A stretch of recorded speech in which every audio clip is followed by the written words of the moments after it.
Uy, nasagi na ba sa isip mo yung kung anong mangyayari kung biglang nawala yung araw? Hindi ko alam. Baka naman siguro biglang dilim? Okay, so ganun pala. Tingin nyo, isa lang pala akong dilaw na malaking bumbilya. Dude, narinig ka namin. Uy, ikaw ano ba? Alam mo kapag narinig nyo ako ay 8 minuto na lumipas sa nakaraan dahil sa bilis maglakbay ng ilaw o kung ano paman. Pero ang totoo, wala na ako dito. At makikita nyo rin kung ano talaga ibig sabihin pag ako nawala. Okay, Mr. Sun, humihingi na talaga siya ng tawad. Ano ka, hindi no? Hayaan mo siyang malis para makita natin. Sobrang Alam mo ba kung ba't tayo tinawag na solar system? Pag wala na siya, para tayo mga batong lulutang-lutang sa kung saan. Kailangan ng gravitational pull ng araw para hindi tayo mawala sa orbit. Ay, hindi ko naman kasi alam. Susubukan ko imitay ng orbit natin sa gravity ko pero di sigurado kung sapat ba yun.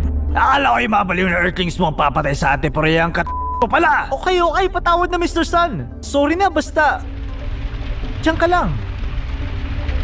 Nagbibiro lang ako. Hindi naman talaga ako aalis dito, guys. Magsasama tayo habang buhay. Hanggang syempre sa maging radiant ako, lamunin kayo lahat. Biro lang yun, di ba?